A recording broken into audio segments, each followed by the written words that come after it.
I'm going to take us to Yaoundé, but before we go to Yaoundé, I'd just like to inform all of you watching us back at home that you can as well intervene during the program through your calls or your messages on Facebook. The comments will be read during the course of the program. Your calls are going to be received. You can call us using any of the numbers on the screen. We are going to receive your calls right here in the studio. Now, I would like us to go to Yaoundé.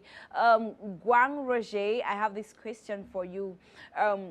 One of our panelists has already raised up the fact that Africans have their own institutions that can be used to judge these people who are termed criminals. So, and many people have already said this, Africa is in the process of strengthening its own human rights institutions and instruments under the auspices of the African Union. How effective do you think this will be to help the world or Africa to be a peaceful continent?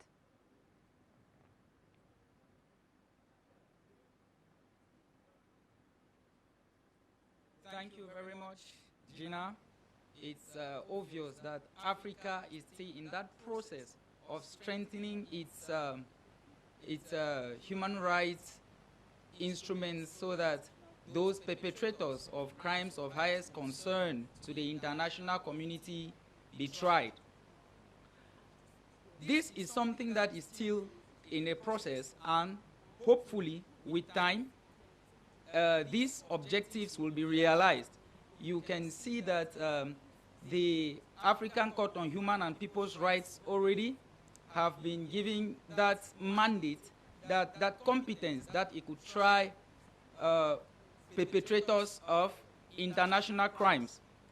But yet, since these instruments are yet to be operational or effective, the ICC remains the jurisdiction that is apt to try individuals for crimes against humanity, war crimes, genocide, and crimes of aggression. So the issue we are looking at here is that whether the justice as put in place by the International Criminal Court should triumph over peace, as the African Union leaders clearly think. I'll give you this short quotation straight away. After the warrant of arrest of Omar al-Bashir had been issued by the ICC, the African Union's position on this was very clear, that the African Union supports the fight against impunity and cannot let perpetrators go unpunished, but that peace and justice should not collide, and that the need for justice should not override the need for peace. What does this mean in a nutshell? If we look at the circumstances that surrounded the warrant of arrest that was issued for Omar al-Bashir, there had already been a comprehensive peace agreement that was about to be signed in Darfur, so that those belligerent parties, I'm talking about the Equity and Justice Movement and the Sudanese Liberation Movement, because they had attacked the government in Khartoum, and there were a lot of arbitrary arrests, mass killings, and rapes. And so this comprehensive peace agreement came to resolve the Darfur issue. But now, looking at the circumstances at stake, and yet a warrant of arrest, this could rather escalate the conflict.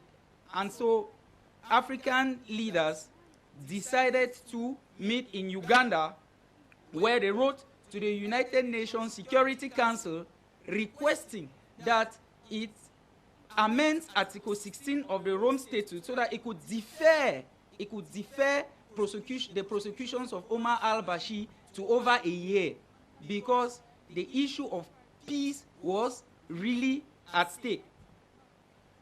Of course, the United Nations Security Council did not respond to this plea. And when Omar al-Bashir had to be moving on the African territory, like he had been to South Africa and to Chad, unarrested, the African Union said, look, these countries cannot be penalized because they are also acting in accordance with an African Union decision, which was requesting that the United Nations Security Council defer the prosecutions of Omar al-Bashir because at that time there was a need to consolidate peace, because it would have rather escalated the conflict if he had been prosecuted or brought before the ICC, since these belligerent parties were still struggling to at least obey or to at least come in accord with the terms of the comprehensive peace agreement. So the issue here should be whether justice as put in place by the ICC should triumph over peace, of which the African Union is very skeptical about that. As for the other debate as to whether African leaders should withdraw from the ICC or should have their domestic courts hear their crimes, it's clear that the other panelists from Douala have a glaring point on that, because since its inception, it has been trying mostly African leaders. But notwithstanding, if we look at those circumstances so well, you see that there are always indications of those crimes that give competence to the ICC. So this is really a very technical issue that we have to trash both debates very separately as to whether African leaders should withdraw, or whether peace or justice should be taken into considerations when looking at the relationship, the present relationship between ICC and African leaders, especially with the warrant of arrest that was issued to Omar al-Bashir, because that is the center, that is what had made this debate more pronounced. Thank you very much, Ngwang Reshe. Just one thing that I picked up from everything you said: justice should not jeopardize peace, of course, even if the International Criminal Court may think they are right doing what they do. But how peaceful is the African continent? How far have they been solving the crises that are going on in the African continent?